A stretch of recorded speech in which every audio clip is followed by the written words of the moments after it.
All right. We are live, and it is the Fort Collins Real Estate Market Update, September 2022. And I feel like it's something that everybody's talking about right now, whether it's the economy, the real estate market. Is it going to crash? Is it going to go forward? There are two camps, and it's about as big of a political divide as there could possibly be. Crash on one side, strong as can be on the other. And we are here to talk to you about what maybe some statistics are saying of what Fort Collins in Northern Colorado is doing. If you're joining us live, I appreciate you coming and spending the time with me. Definitely feel free to reach out, ask any questions. I will try to answer them and field them as they come in.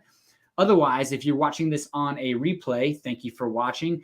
It's September 6th, and we are doing our analysis from all of the sales data that came in from August. And so if you have any questions, definitely feel free to reach out, comment below. Again, my name is Patrick Sukup with Sukup Real Estate Services here in Fort Collins, Northern Colorado. We make YouTube videos about everything there is to know about Northern Colorado and Fort Collins, but we are licensed real estate agents. So if you are looking at moving, buying, selling, or investing in the area, give us a call, text, or email. The way that we do these market updates is through two different ways, kind of a subjective analysis, an objective analysis, just straight stats. We're going to look at sales prices, price changes, and then we're going to take a look at some subjective data as well, some boots on the ground, what we are seeing, what the conversations that we're having with our clients are. So let's jump in. I'm going to share my screen a little bit. I'm still getting used to this, so hopefully these screen shares, it's kind of interesting. The program that I use doesn't really necessarily show me what I'm showing you. So hopefully this really goes out clear and clean. So we are sharing my screen.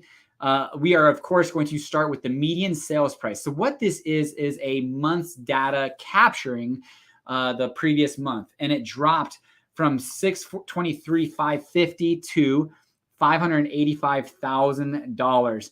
That is a 6.1% drop, but it also dropped from our high in June of 2022 from $645,430 to $585,000. And that is a 9.3% drop. So we are seeing some pushback on the market. Now, as you can see, this is a little bit of a seasonal adjustment. Previous years, we do tend to drop as we come into the fall, just as as kind of the end of the summer, high sales figures tend to get listed in the spring, go through the summer, close at the end of summer. So our numbers kind of increase and then drop back down below. But what we do want to take a look at is the rolling 12 months. It's still increasing. 595 is our rolling 12-month average of the median sales price. Somebody said you can't see the screen. Is that still the case? Share screen.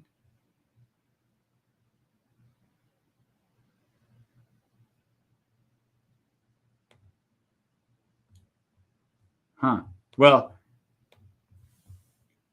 now at least you can see what, okay, maybe now, okay, screen cannot be seen. Thank you, Allie. Thank you, Izzy. So now hopefully you can see. So let's jump right back into, we'll start real quick back. As I was showing you, the median sales price dropped from $623 to $585, which is a 6.1% drop. And then from our high, 9.3% drop, $645 to $585. But again, this is a little bit of a seasonal adjustment as we enter into those fall months. So nothing too out of the ordinary, but we do want to take a look at the rolling 12 months, which has increased everywhere except almost a decade ago, when our last drop that we saw was from January 2012 to February 2012. That was the last decrease that we've seen in a rolling 12-month average.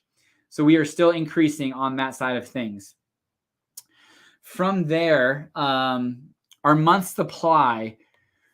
So this is kind of the conversation that a lot of people are having, depending on what camp you're in on. Is the market going to crash? Is it not going to crash? And the big thing that we're taking a look at on our camp as far as Northern Colorado is the supply of inventory. 2008 and 9, we saw, 7, 8, 9 months, and then all the way up to 10, 11 months supply of inventory in 2011. We are at 1.5 months and dropping even a little bit now into August.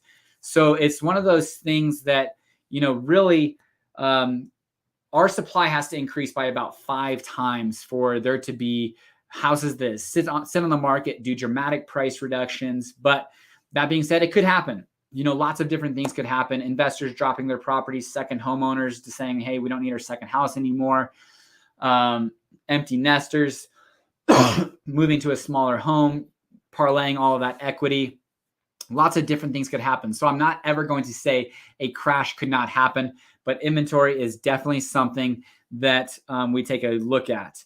But inventory dropping into the fall, again, is very seasonally expected. We drop our inventory coming into January, February, and then it picks up again just every year. Drops into January, February, and then picks up in the spring. We are seasonally driven. A lot of family lives here in Northern Colorado, so people try to sell during the spring, summer months before or after school gets in or out and into school. And then kind of, parlaying, going along with seasonality, winter, fall, those things will dictate our seasonally increases of inventory onto the market. Days on market is something, again, it's a lagging indicator, but we are at the highest days on market really since September or January of 2021. And that's just telling us that homes are sitting a little bit longer. And that's something that I literally was just making a video on perspective of people here in Northern Colorado. And really, I would say that's just the perspective of across the country. The real estate market was so crazy and insane with appraisal gaps and waiving inspections and cash closes, quick closes, giving the ability to name children's your child, new unborn babies' names, you name it. This market was just nuts over the last 24 months. And so just this small swing back to kind of some normalcy where buyers actually have some negotiating power and homes sit on the market for 7 to 10 days rather than 20 offers after the first 2 days on the market. So just this small swing back is really refreshing. Now, again, days on market and inventory are lagging indicators of what the real estate market is going to do, which then will ultimately dictate some of the pricing factors. But some of the leading indicators that we are looking at are mortgage applications, homes under contract, homes pending, and home applications.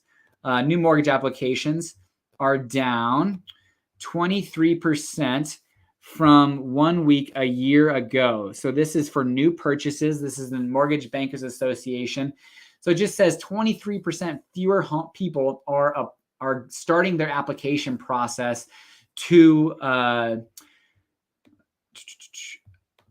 we go. I'll get this. I'll get this.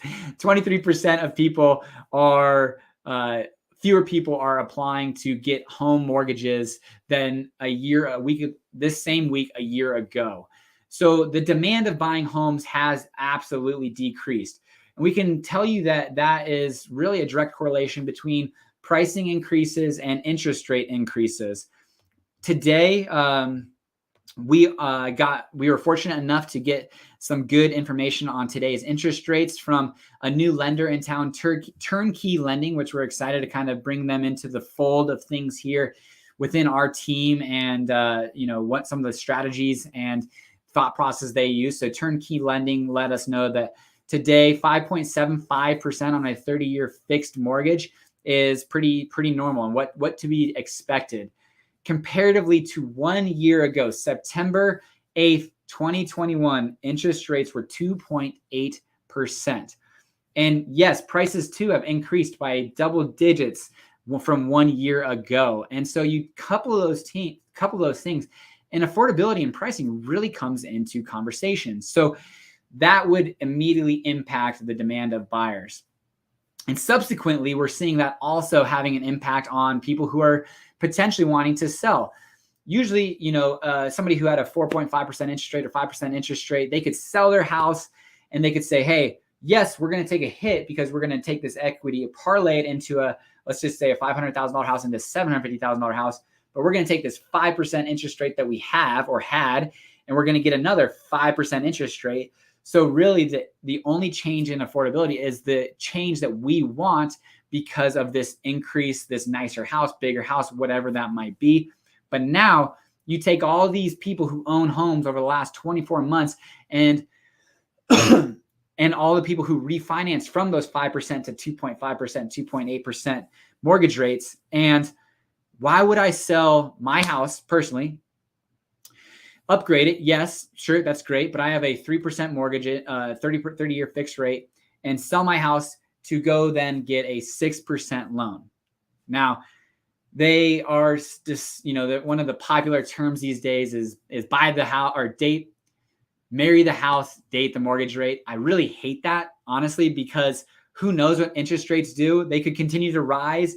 And if I'm going to talk to you, especially as your trusted advisor, and I say, hey, date the interest rate, marry the house, and we never see even 5.5% again, it just continues to go up and up to 7, 8, 9, 10% until inflation kind of gets tamed down.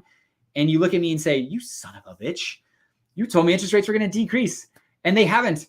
And now I'm stuck in this house. And so it's something to take into consideration that, yes, Fannie Mae did suggest that interest rates are going to drop back down to 4.5% in 2023.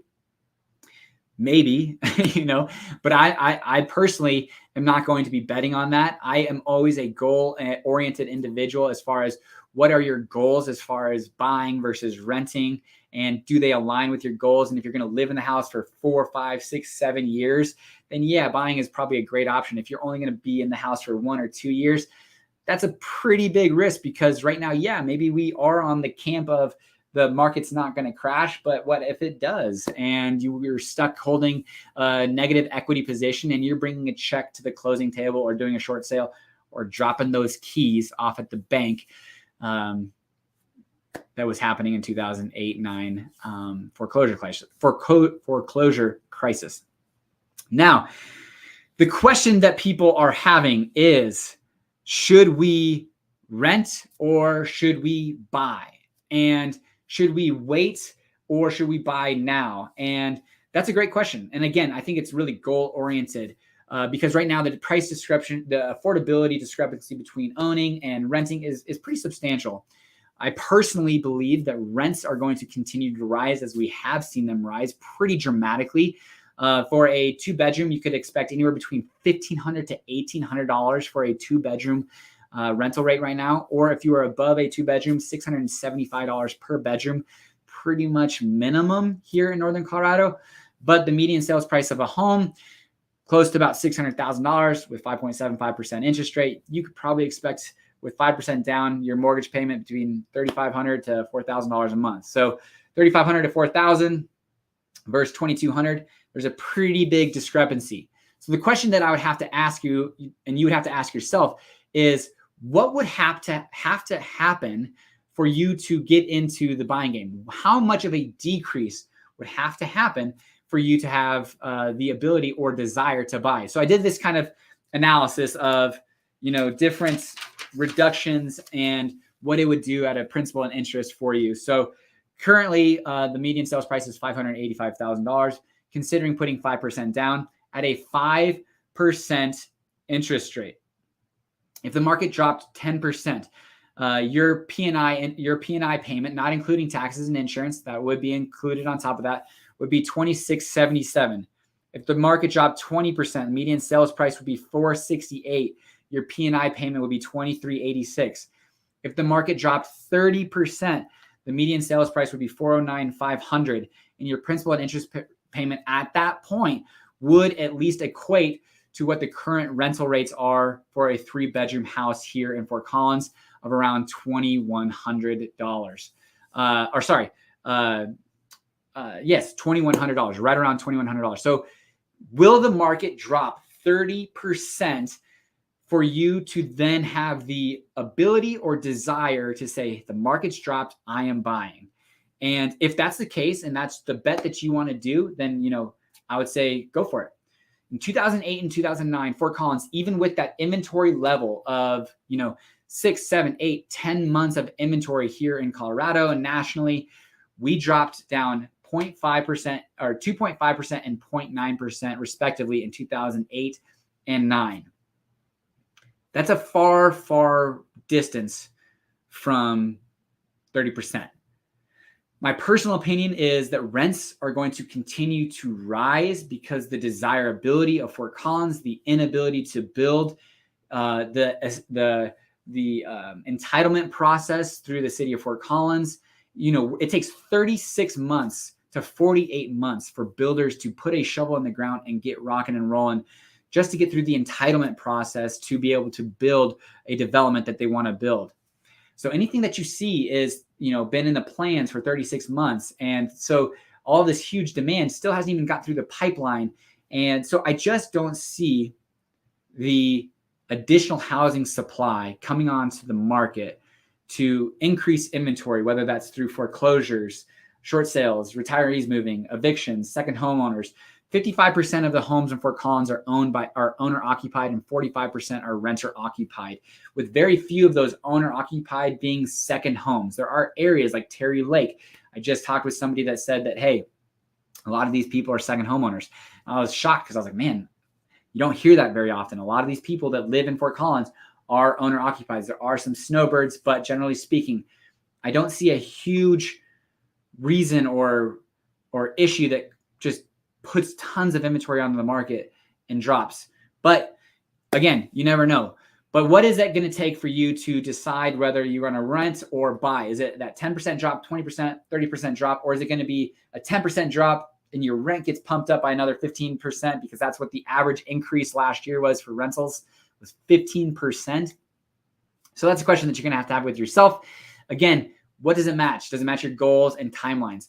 And I can tell you that right now, although the market overall, secondary existing homes is doing quite well, new construction has an extreme amount of inventory on their books. They are at close to 11, 12 months of inventory. And I just did a reel on my Instagram channel that said, hey, 6 to 8 months ago, it was get on a wait list. Why don't you give us $1,000, and if you're lucky, we will get you into a house, and we'll do a lottery on Monday. We're going to do an escalation clause and all these different things that just said, you're welcome, Mr.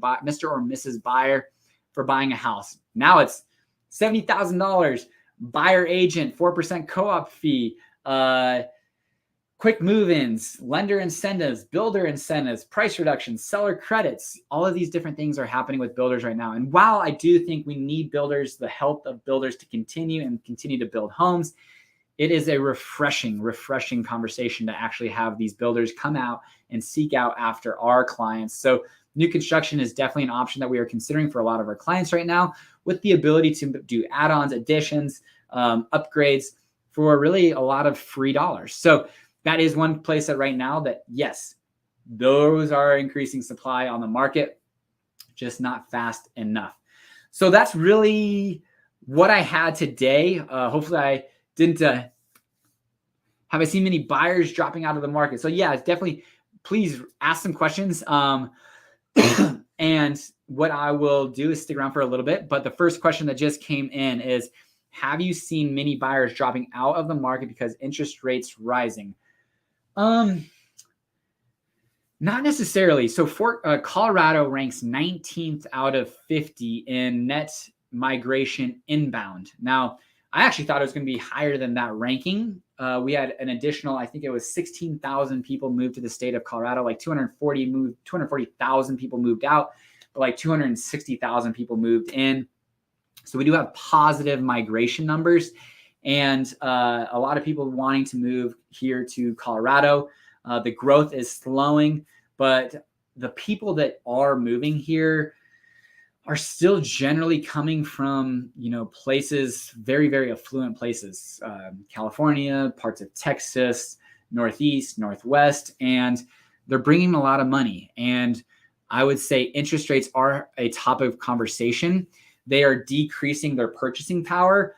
So maybe instead of a $750,000 or $800,000 house, they're looking at $650,000 to $700,000 to kind of make up that spread of that additional interest rate. Fortunately, interest rates have kind of steadied out right around 5.5 to 6% over these last 30 days, but there's still a lot of uncertainties and unknowns of, what the market's going to do, inflation, the economy. So who knows what interest rates are going to do. I would say there's kind of two camps on that as well. People are concerned interest rates are going to continue to go up. So there's urgency and people are coming into the market a little bit earlier to lock in that interest rate. Or yes, maybe there was people that were just on the edge of affordability and now are unable to afford or can't afford or don't want to afford and no longer are going to be in the game. And that too is really something to take into consideration of whether we're going to have this massive crash or it's going to continue to be strong, because the lending standards between 2000, the early 2000s up to 2008 and 9 are completely different than what they are today. And it is not extremely, but it is difficult to get a loan. Now, some of these processes are getting a little bit easier. There was a 0% down potential program being put into place for first-time home buyers. A little bit scary if you ask me, but one of the biggest obstacles to buying a home is getting that down payment to be able to afford. So, and home ownership is one of the strongest, best ways to build wealth. So I get it as far as an economy. A strong economy does have a good foundation in its real estate and home ownership.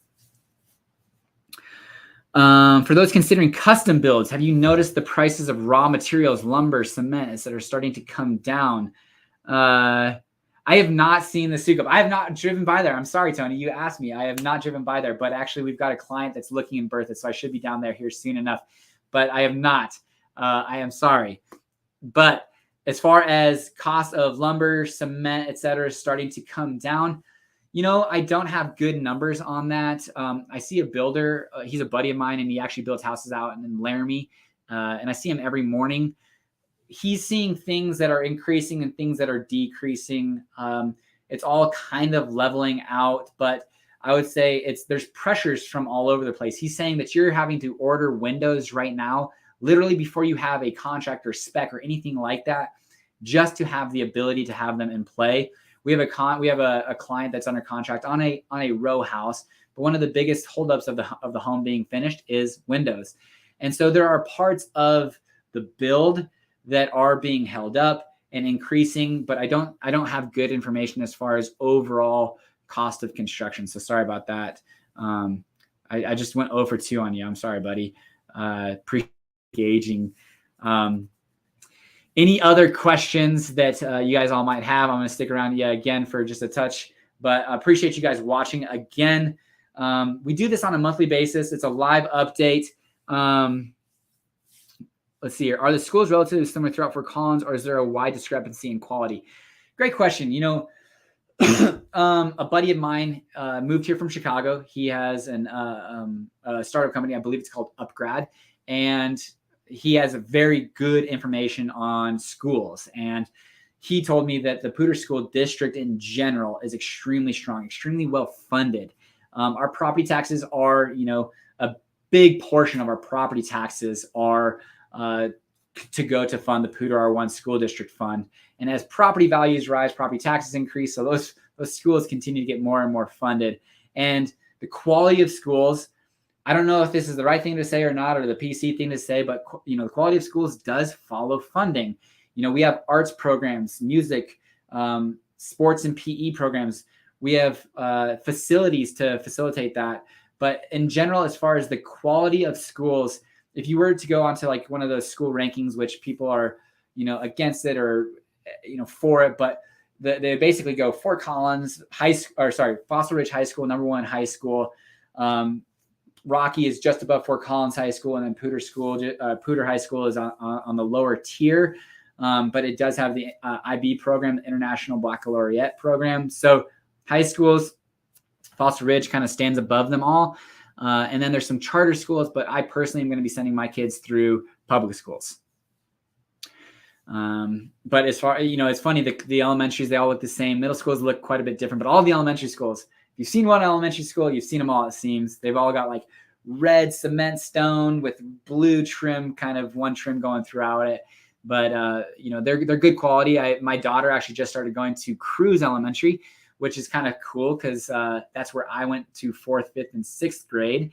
And so it's kind of fun. Literally, I can see my classroom just as I'm dropping her off, and the place hasn't changed. Interior looks good. A lot of these upgrades, a lot on the HVAC systems. Because I believe that with COVID, these HVAC systems that they've installed on these schools is incredible.